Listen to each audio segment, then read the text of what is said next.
Amados hermanos, tengan ustedes muy buen día. Es una bendición poder estar juntos como hermanos en Cristo en esta mañana para adorar el nombre de nuestro Dios. No importando nuestra procedencia, no importando nuestra educación, no importando absolutamente nada, en Cristo somos uno y nos unimos por la gracia de Dios para alabar a ese Dios bendito que ha hecho de nosotros una familia, la familia de Dios. Seamos todos bienvenidos, adoremos a nuestro Dios con todo nuestro corazón, con toda nuestra alma, con todas nuestras fuerzas, con todo nuestro entendimiento y gocémonos en su presencia. Y a pesar de la distancia, pues unámonos todos en espíritu para alabar a nuestro Dios. Seamos todos bienvenidos en esta mañana.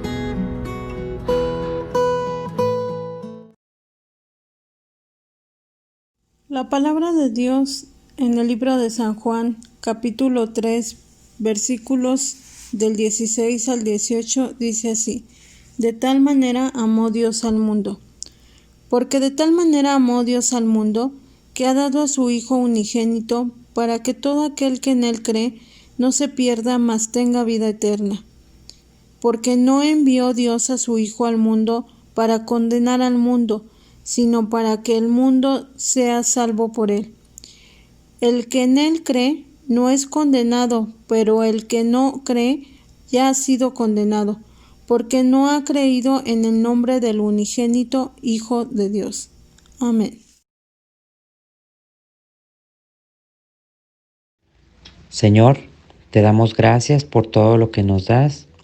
Te damos gracias por la salud. Gracias por todo lo que nos haces vivir, Señor. Gracias por mostrarnos tu amor, por permitirnos tener estos momentos de oración y comunión contigo. Te pedimos que sean de tu agrado nuestras alabanzas, nuestras oraciones, y que nos ayudes a cambiar para bien en nuestras vidas, en nuestros corazones, a través del entendimiento de tu palabra y de tus obras. Todo esto te lo pedimos en el nombre de nuestro Señor Jesucristo. Amén.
La lectura de esta mañana la encontramos en Primera de Juan, capítulo 4, versículos 7 al 12.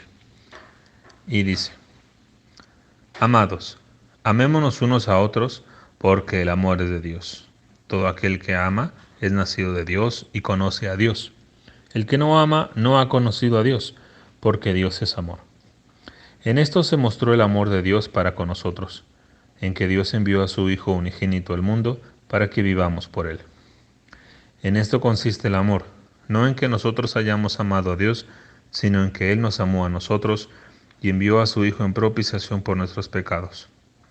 Amados, si Dios nos ha amado así, debemos también nosotros amarnos unos a otros.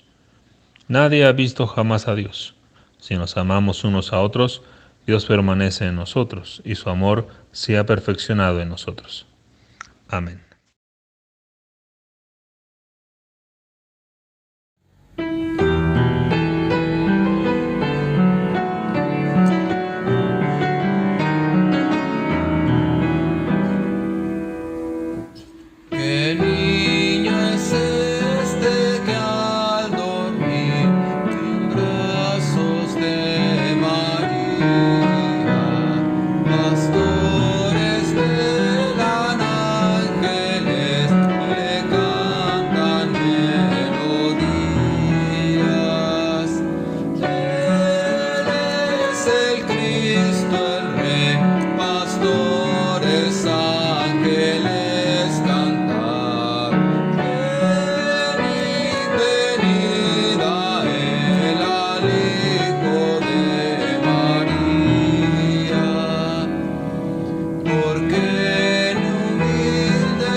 La exposición de tus palabras imparte luz, da entendimiento a los sencillos.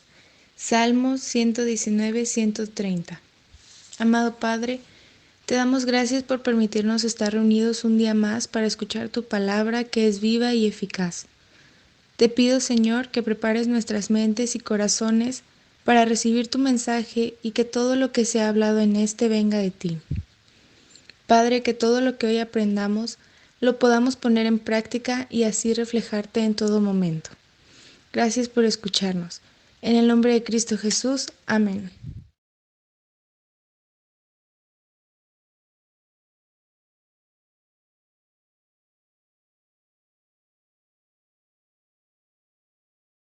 Hace un siglo, a principios del siglo pasado, nació una mujer en Inglaterra llamada Ellen Roosevelt. Helen nació en el seno de una familia cristiana. Su papá, una persona muy celosa de la fe cristiana, pues indujo a su hija desde muy pequeña a conocer al Señor. Él la introdujo en la vida de la iglesia, aunque Helen conoció al Señor hasta llegando a la universidad. Sin embargo, cuando era pequeña, pues ella iba a la iglesia y escuchaba las historias bíblicas. Y una maestra de escuela dominical comenzó a hablarles a los niños de lugares donde no se había predicado el Evangelio, de otros niños en otros lugares, en otras partes del mundo que no habían escuchado esas maravillosas historias bíblicas que ellos habían escuchado y estaban acostumbrados a escuchar semana a semana.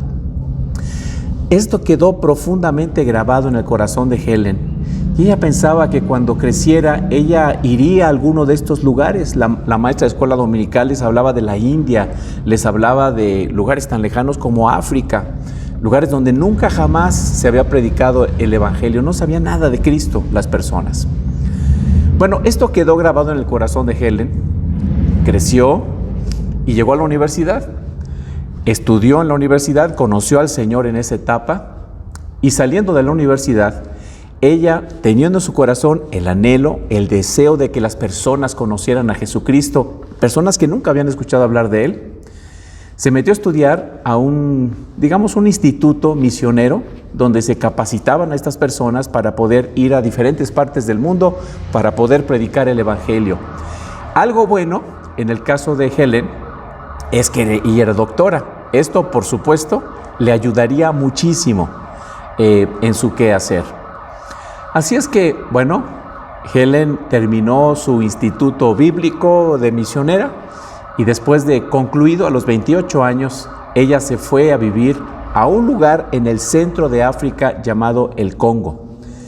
Llegó a ese lugar efectivamente donde prácticamente jamás la gente había escuchado acerca de Jesucristo. Y entonces ella comenzó a predicar el Evangelio, pero también a desarrollar la profesión que ella tenía como doctora. Esta mujer hizo un trabajo increíble en el Congo. Ella levantó muchos hospitales, inclusive levantó escuelas, centros de atención para personas muy necesitadas, para personas inclusive leprosas. Todas las personas amaban a esta mujer. De hecho, le llamaban la doctora Luca. Ella era doctora y hacían referencia a Lucas, el de la Biblia, así que le llamaban cariñosamente la doctora Luca. Todo el mundo, toda la comunidad en el lugar donde ella vivía, amaba a esta mujer. Después de muchos años de trabajar arduamente, con mucho tesón, Helen decide regresar a Inglaterra para tener un descanso, aproximadamente de 6 meses a 1 año, un descanso, pero también para seguirse capacitando, para poder compartir el Evangelio con mayor eficacia. Ya estando en Inglaterra, ella conoció a un médico y se enamoró perdidamente de él, y el médico de ella. Inclusive, el médico le hablaba de matrimonio. Sin embargo, aunque ella estaba enamorada de él y había contemplado la posibilidad de casarse, pensaba que esto sería un obstáculo y la desenfocaría de el deseo que ella tenía de regresar a ese lugar y de continuar la obra que había comenzado hacía algunos años atrás. Así que, con el corazón roto, ella, pero también ella regresó al Congo. Pero la situación en el Congo cambió dramáticamente porque el Congo era una colonia belga. Así que, ya después de que ya declararon su independencia, los belgas se retiraron de ahí, ya no era una colonia. Entonces comenzó una lucha por el poder en grupos para ver quién podría obtener el control del gobierno del Congo. Esto trajo guerras entre grupos dentro de esa localidad, de ese lugar, y hubo muchos muertos, mucho derramamiento de sangre. Se volvió un lugar sumamente peligroso y hasta que al final se instauró un gobierno que fue el más fuerte, el grupo más fuerte que ganó y se instauró. Y entonces esos hombres gobernaban. Esas personas eran terriblemente crueles. Ellos no soportaban a los misioneros, a pesar de que los misioneros hacían tantas cosas buenas por esa localidad. Ellos no soportaban a los misioneros, comenzaron a perseguirlos, los encarcelaban, los lapidaban, los mataban. Una cantidad inmensa de misioneros salió de África, particularmente del Congo. Pero Helen dijo, yo aquí me voy a quedar. Ella había orado al Señor y le había dicho: Señor, cuando tenga la tentación de cejar de esta tarea que tú me has dado, no me lo permitas, Señor. Yo quiero seguir, continuar adelante, por muy difícil que sean las circunstancias. Así que ella, pues, convencida de que era el lugar donde debía estar, ella se quedó ahí en el Congo, en un lugar muy peligroso, arriesgando básicamente su vida. Finalmente, esta mujer fue capturada por el nuevo gobierno. De hecho, llegaron los soldados, personas totalmente primitivas, personas que, dice Ellen, prácticamente todo el tiempo se la pasaban borrachas, personas sumamente peligrosas, personas sin conciencia, o sea, con una conciencia cauterizada. Llegaron a capturar a Ellen. Los pobladores se pusieron alrededor de ella tratando de defenderla. Sin embargo, la capturaron. En una de sus biografías, Helen narra el momento en que fue capturada. Y me voy a permitir leer un pequeño párrafo de lo que ella vivió, de lo que narra en cuanto a esa experiencia. Helen dice lo siguiente: me encontraron, me arrastraron de los pies, me golpearon la cabeza, me tiraron al suelo y una vez en el suelo me patearon y no dejaban de golpearme. El dolor de un diente roto era tan grande. Mis lentes salieron volando. Mis captores casi todo el tiempo estaban borrachos y eran muy abusivos. Humillada de la peor manera, dice Helen, fui violada por estos hombres. Esta fue la primera vez que tuve la percepción de que Dios me había fallado, aunque posteriormente pude reconocer el gran amor de Dios hacia mi vida. Estas son algunas líneas de lo que experimentó Helen. Después de ser liberada, tiempo después, regresó a Inglaterra para posteriormente volver al Congo y continuar su titánica labor. Es una biografía increíble la de esta mujer. Ahora, hermanos, la vida de esta mujer, aunque de una manera dramática y podríamos decir extraordinaria, nos enseña un principio bíblico que puede ser aplicado en nuestra vida, en nuestro quehacer de todos los días. En ella es aplicado este principio bíblico de forma extraordinaria. Pero en el caso nuestro, en nuestro quehacer cotidiano, en las cosas del día al día, también nosotros podemos aplicar este principio bíblico que tiene que ver con el amor.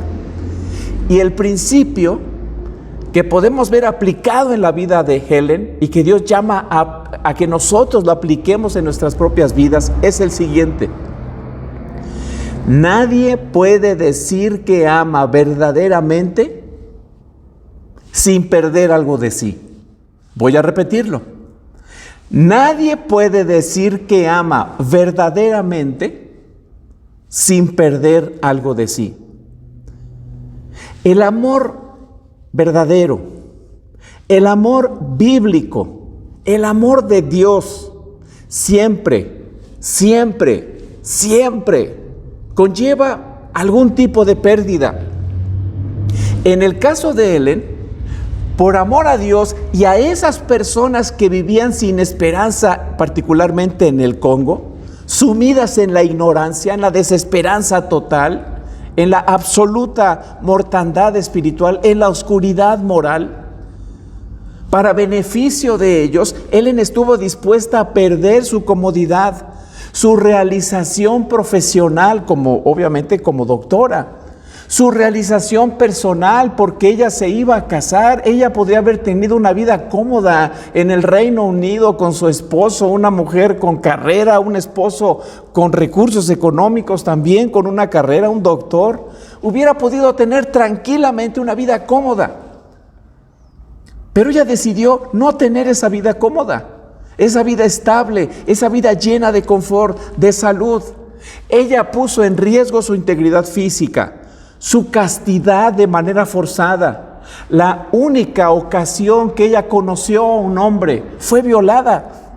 En suma, ella estuvo dispuesta a perder su vida para procurar el bien de mucha gente sin vida, sin esperanza. ¿Qué perdió Helen por amor a esa gente que no tenía esperanza? ¿Saben qué fue lo que perdió? Su vida. Pero paradójicamente, esa pérdida significó la mayor ganancia para ella. Esta es precisamente la razón por la que a nosotros nos cuesta tanto trabajo amar. No queremos arriesgar absolutamente nada. Recuerden el principio bíblico. El principio bíblico versa: no se puede amar si no se pierde algo de uno mismo, si no se pierde algo en el camino. Pero nosotros nos rehusamos a amar porque no queremos arriesgar nada de nosotros. No estamos dispuestos a perder algo en favor de nuestro prójimo. No queremos desprendernos de aquello que para nosotros es muy valioso. Y la razón es que somos egoístas por naturaleza. Amamos nuestra comodidad, vivimos para nosotros mismos, porque queremos que quede intacto nuestro orgullo. De hecho, les puedo decir que la profundidad del amor que haya en nuestra vida se podría medir por la magnitud de aquello que estaríamos dispuestos a perder. Entre más aprecias algo y estás dispuesto a perderlo en favor de otro, mayor es la profundidad entonces de tu amor. El verdadero amor, hermanos, el amor de a de veras, el amor bíblico, el amor de Dios, el amor genuino, conlleva pérdida. Algo de nosotros se desprende cuando amamos. Algo perdemos cuando amamos como Dios nos manda a amar. Ahora, alguno dirá: oye, pero ¿no es esto un poco exagerado?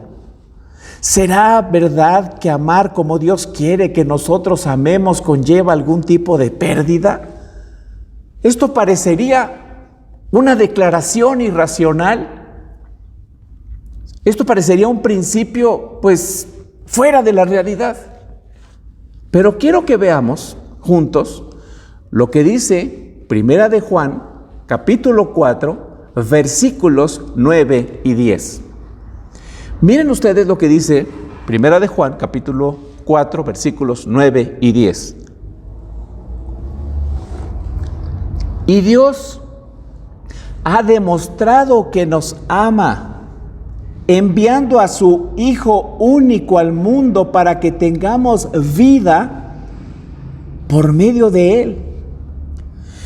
Pues el amor radica no en que nosotros hayamos amado a Dios, sino en que Él nos amó y envió a su Hijo como víctima por nuestros pecados.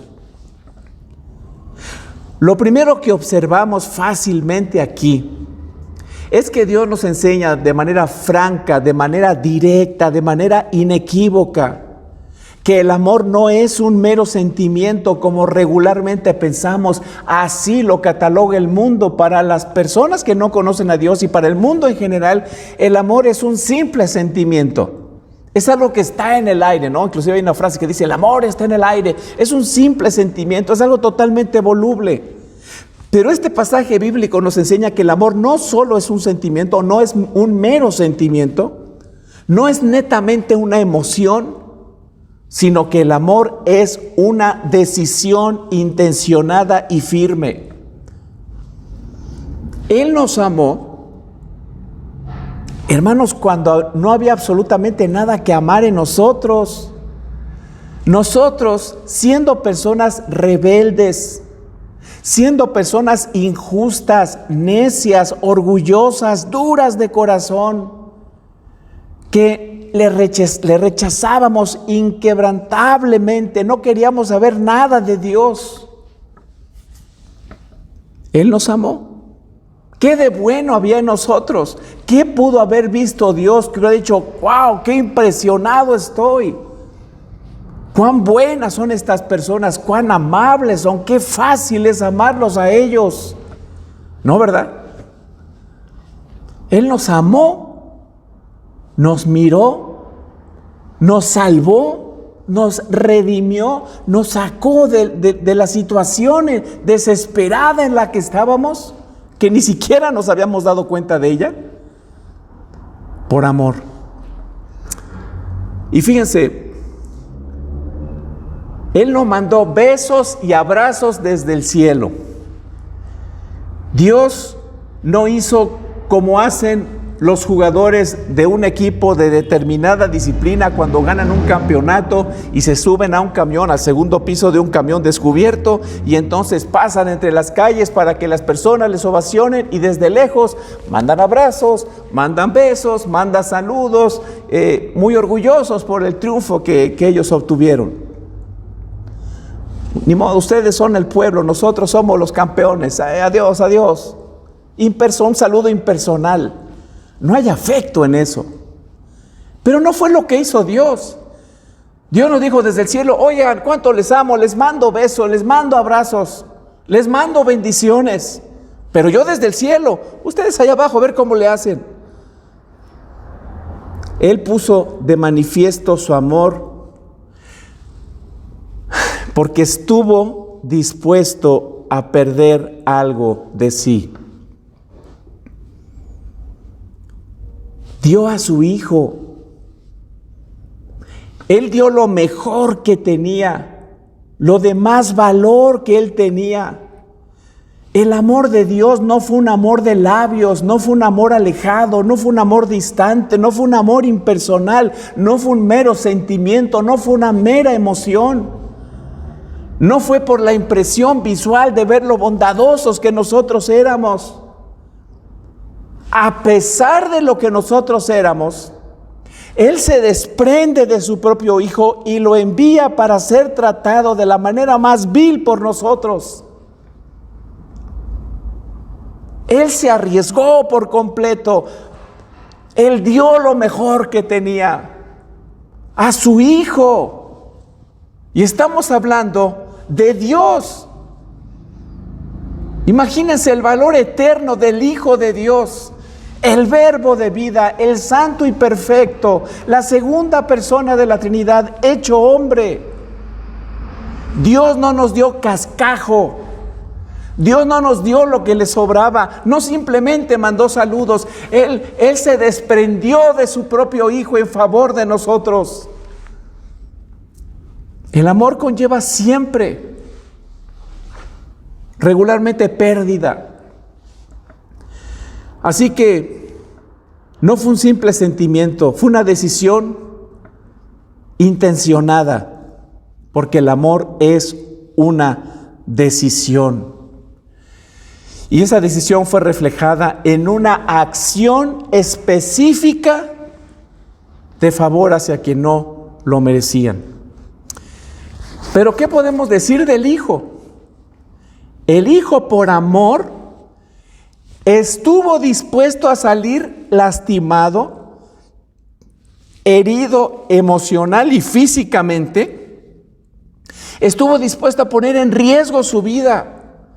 Por amor nos dio su tiempo, su perfección, su condescendencia. Por amor fue herido y finalmente por amor derramó su sangre por personas que no lo merecían. Por eso dice la Biblia que no nosotros buscamos a Dios, porque en eso no hubiera habido virtud. Es fácil buscar a alguien que tiene virtud, pero ni siquiera podíamos hacer eso. Pero aunque hubiéramos podido hacerlo y hubiéramos podido nosotros, por nosotros mismos, conocer a Dios, buscando a Dios, en eso no hubiera habido virtud, porque Dios es amable. O sea, es alguien a quien nosotros podemos amar, debemos amar. Por donde se le vea, es alguien amable.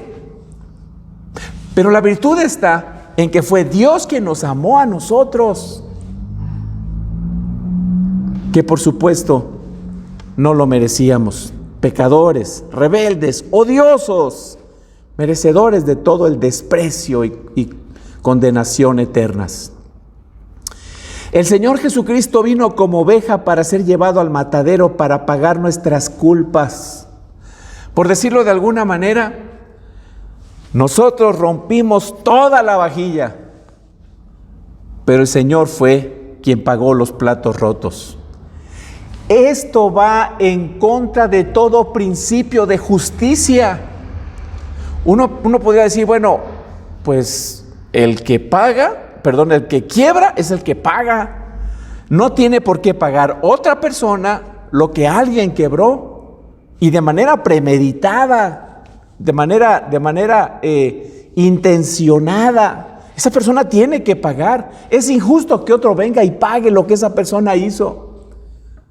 Pero por la gracia de Dios, Él envió a su Hijo para pagar una deuda que nosotros teníamos. Y vaya que sí la pagó.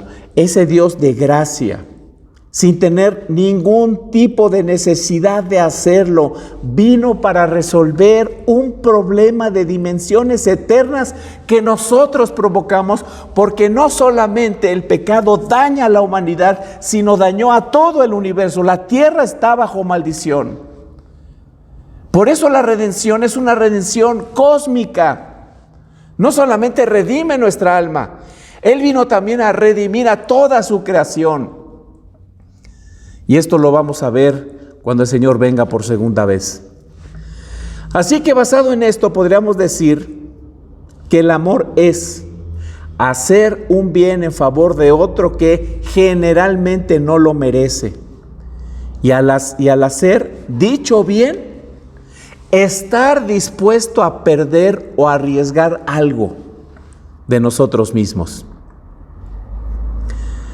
Hermanos, el amor de Dios no es voluble, no es cambiante, no es caprichoso, no es emocional, como lo que nosotros llamamos amor. ¿Me tratas bien? Te amo. ¿Me tratas mal? No te amo.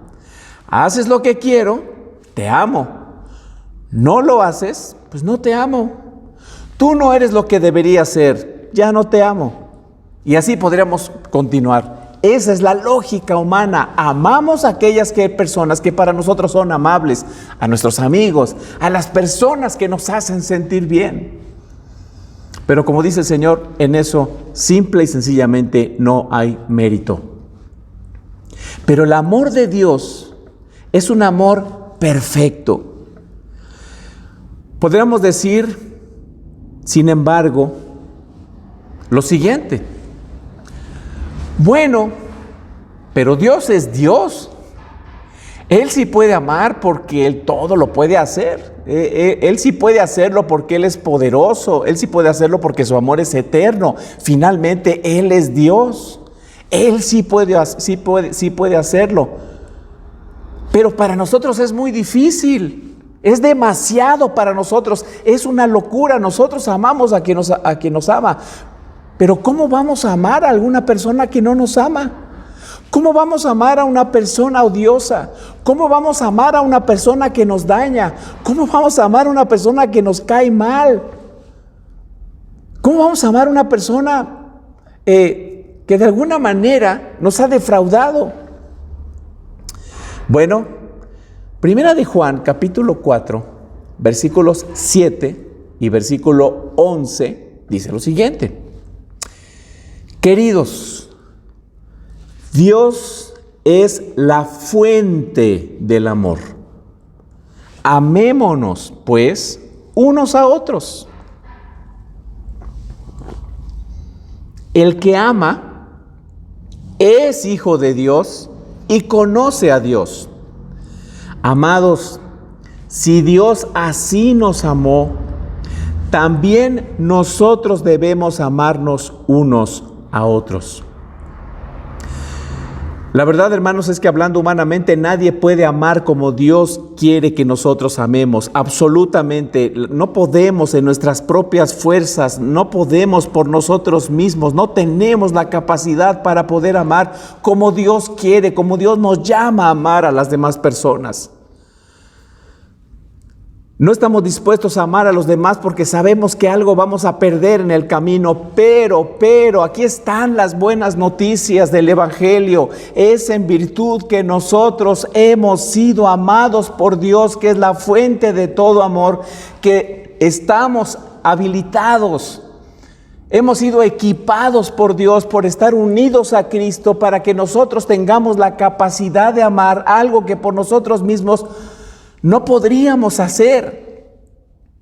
Él nos amó a nosotros. Nadie puede amar como Dios quiere que amemos, a menos que primero Dios le haya amado a esa persona. Pero si Dios nos amó a nosotros, y si nosotros estamos unidos al Señor, y Él nos comparte de su amor, Él nos nutre con su amor, y hemos recibido ese amor de gracia, entonces estamos capacitados para poder otorgar el amor que Dios ya nos dio. No somos nosotros finalmente quienes tenemos el poder para hacerlo. Nosotros lo hacemos, pero no en nuestro poder, sino en el poder de Dios. Y cuando lo hacemos podemos decir gloria a Dios, porque por mí mismo no hubiera podido amar a esta persona, no hubiera podido perdonar a esta persona, pero Dios me ama a mí, me ha amado y entonces me ha capacitado para que yo pueda amar como Él me ha amado. La Biblia dice que Él es la fuente del amor, de Él procede, de Él proviene el amor. Por eso dice la Biblia que una prueba de ácido para saber si realmente somos hijos de Dios, para saber si realmente le pertenecemos, es precisamente por el amor que nosotros manifestemos a nuestros prójimos.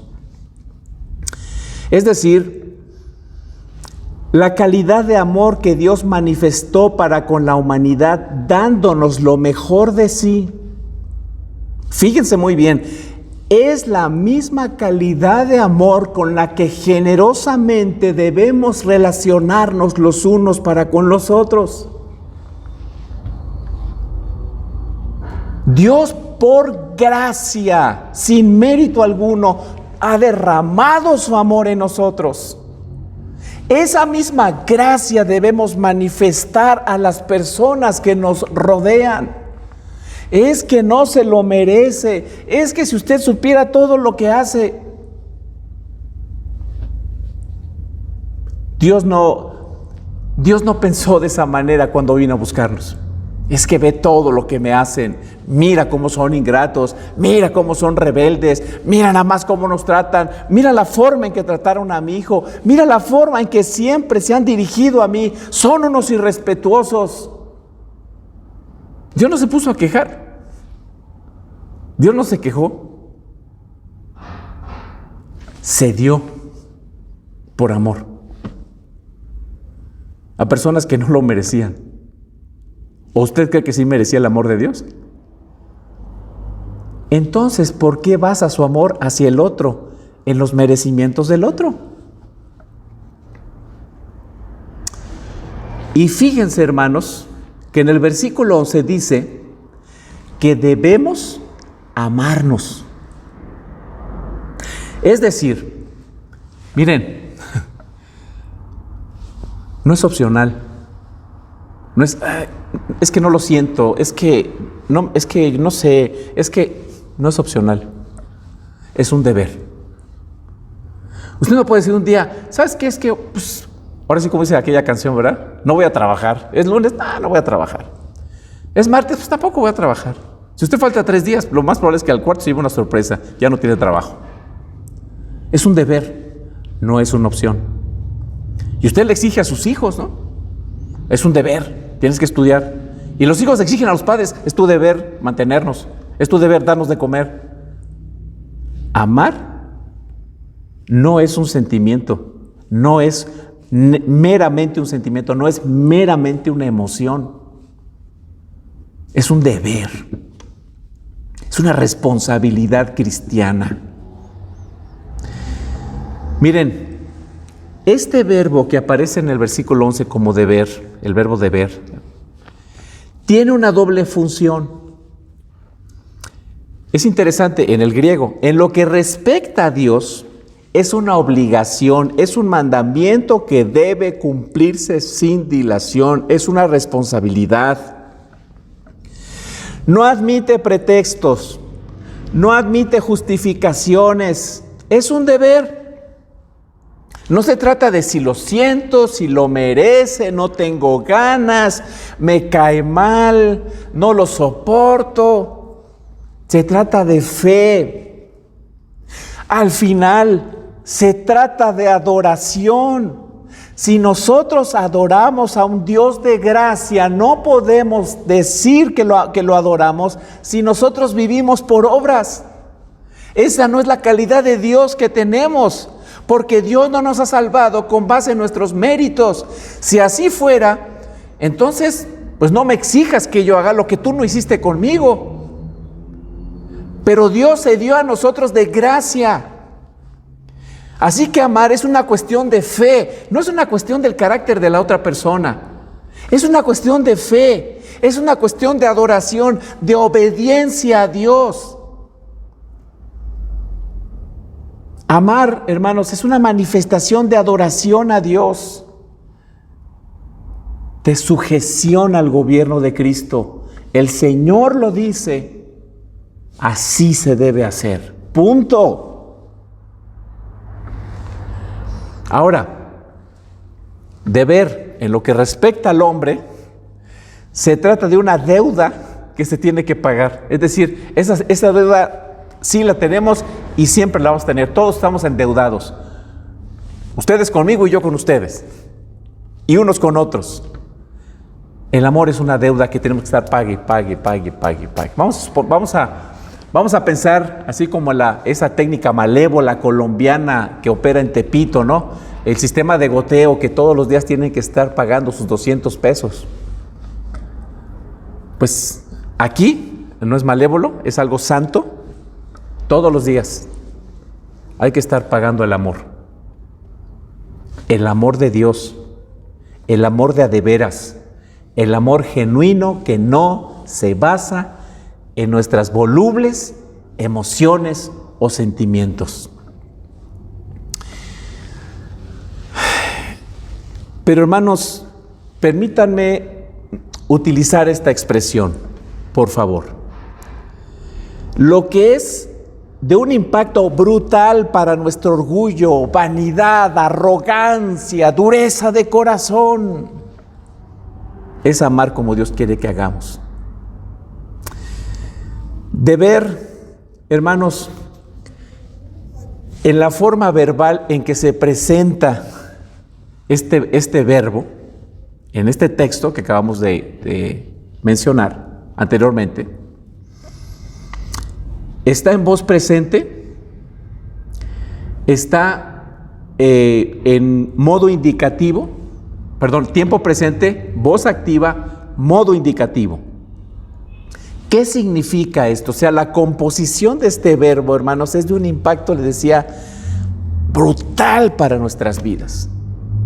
¿Por qué? ¿Qué significa esto? Que esté en tiempo presente, voz activa, modo indicativo. Miren, la composición del verbo tal como está significa que el amor debe ser una acción real, tangible, medible y observable.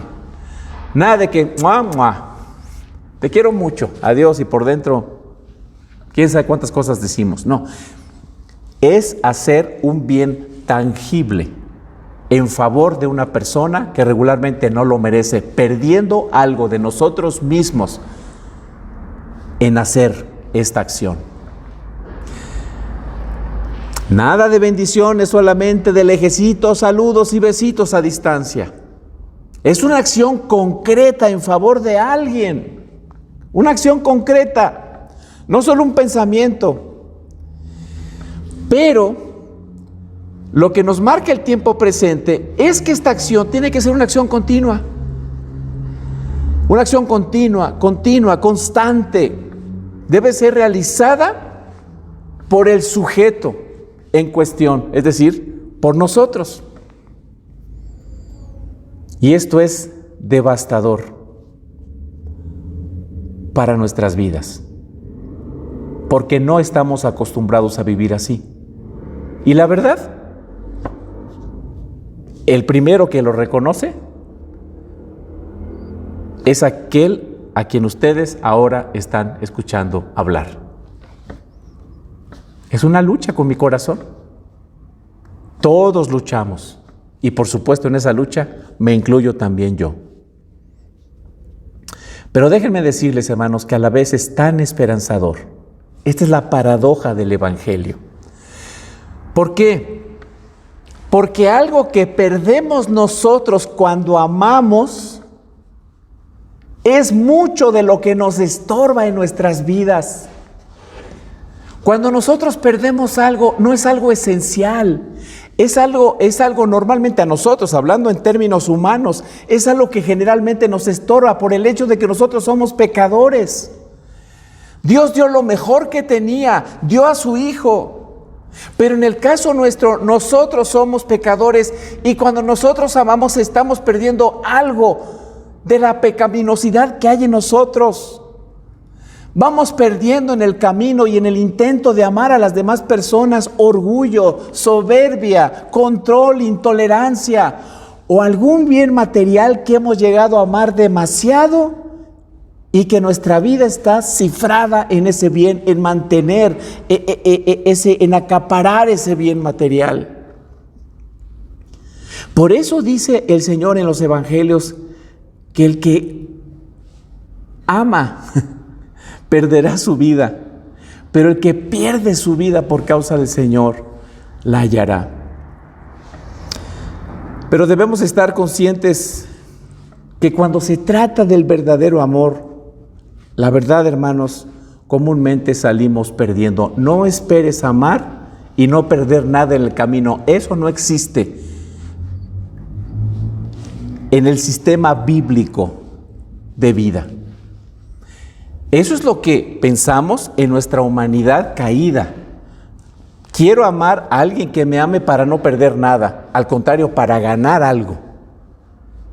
Pero en el sistema de pensamiento bíblico, cuando realmente se entrega a uno, ama, algo pierde de uno, algo arriesga de uno.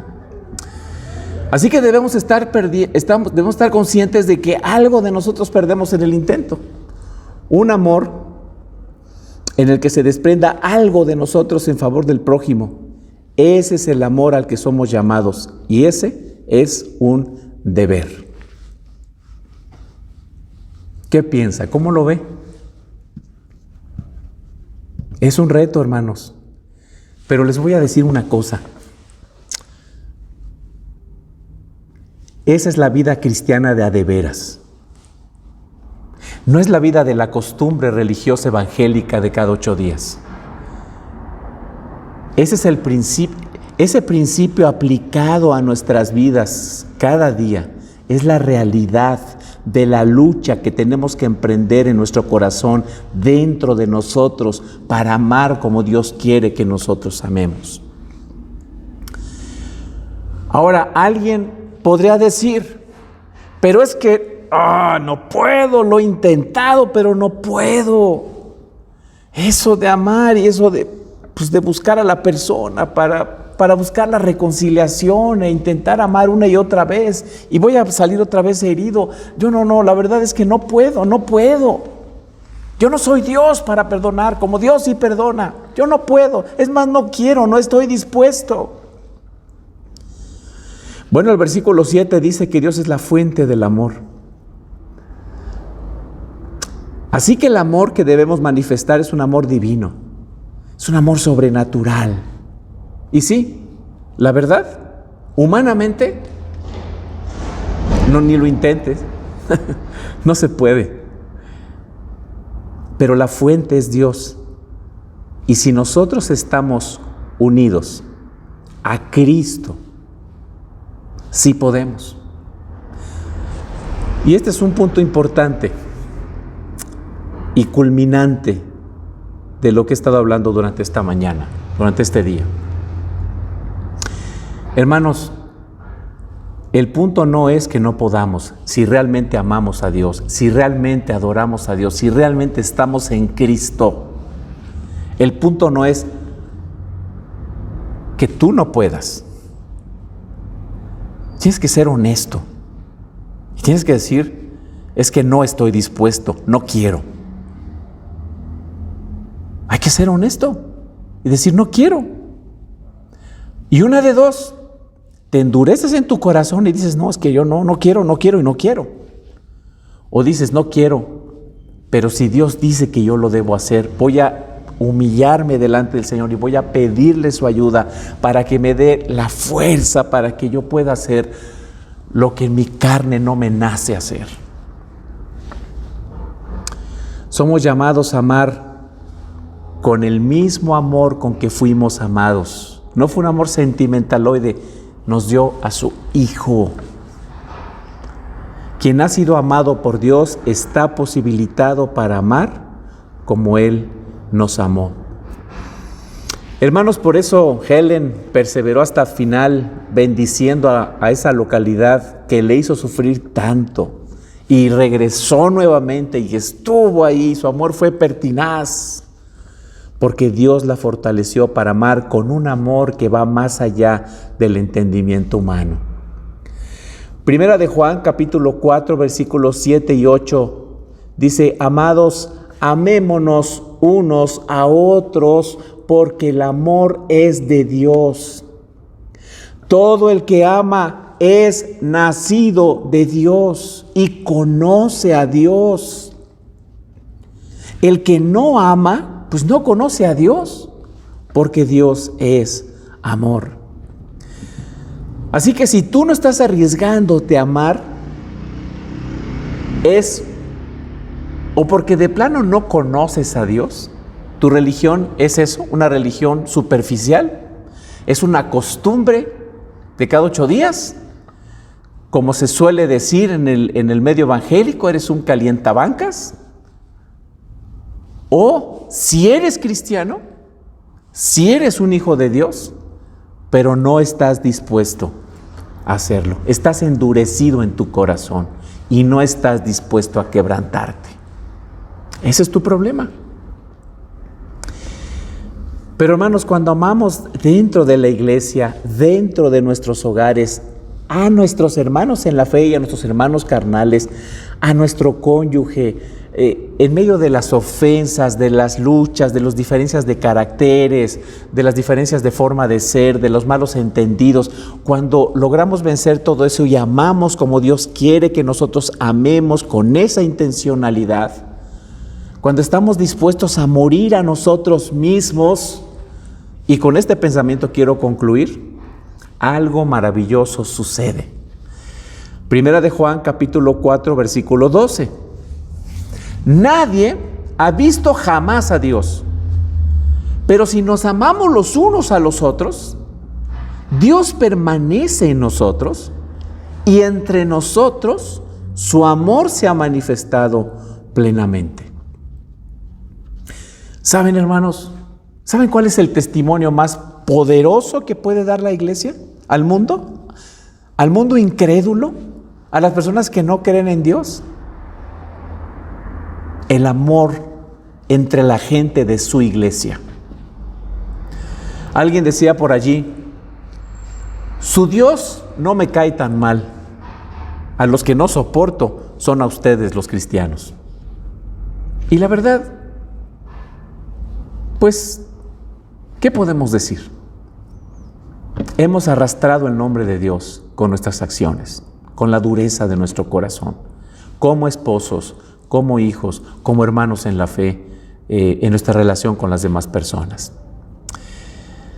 La vida de una comunidad que se ama deja ver la calidad del Dios de amor al que adora. Hermanos, al final, no se trata de nosotros. ¿Saben ustedes qué es lo que está de por medio? La gloria de Cristo, la gloria de Dios. Cuando la iglesia ama, algo maravilloso sucede. Da testimonio del glorioso Dios que ha cambiado a personas que se odian en personas que se aman, aún en medio de sus diferencias. Y entonces las personas podrían decir, yo no entiendo mucho de Dios, pero yo quiero ser como esas personas. Pero eso no sucede por accidente. Hay que entrenarse. Hay que ser intencionales. Hay que pedir al Señor. Debemos arrepentirnos de la dureza de nuestros corazones buscar la reconciliación. Yo soy el primero, hermanos, en levantar la mano y decir, es muy duro, es muy difícil. Tenemos un corazón, y me incluyo totalmente, endurecido, duro, orgulloso, vanidoso. Pero al entrenarnos en el amor, eso se va desprendiendo de nosotros. Algo perdemos. Puede ser algo valioso, pero también puede ser algo que nos esté estorbando en nuestras vidas. Está de por medio la reputación del soberano Señor al que adoramos. Un reto para esta semana, muy sencillo. Aplica lo que aprendiste hoy. Reconcíliate con tu mujer. Reconcíliate con tu hermano que hace tiempo que no ves. Sirve a Dios por amor. Ama a las personas que no son amables. Ahí es donde se manifiesta el amor de gracia, de un Dios de gracia. Hay esperanza para pecadores como nosotros. Señor, te damos gracias en este día porque en tu inmensa bondad nos das la oportunidad, Señor, de cambiar nuestra dinámica de vida. Te ruego, Padre, que nos ayudes, que nos fortalezcas. Somos difíciles, somos duros de corazón. Y tu iglesia, Señor, pues a veces las relaciones no son como deberían ser, pero ayúdanos, Padre, para ser pacientes, para ser humildes, para reflejar el amor de gracia con el que hemos sido amados. Para que, Señor, tengamos el gusto, el gozo, el privilegio de dar a conocer tu nombre a través de nuestro testimonio en la manera en que nos relacionamos con los demás. Para la gloria de tu nombre, en Cristo Jesús. Amén y amén.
Padre Celestial, agradecemos el cuidado que tienes para con nosotros, dándonos el sustento diario, material, económico y espiritual.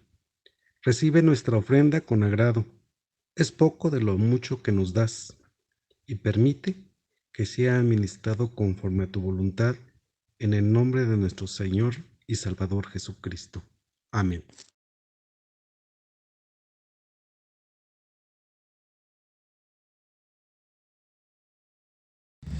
Y ahora, mis amados hermanos, que el amor de Dios Padre, la gracia de nuestro Señor Jesucristo y la comunión de su Santo Espíritu sea con todos nosotros y con nuestras familias, hasta que el Señor vuelva glorioso por segunda vez a establecer su reino para siempre.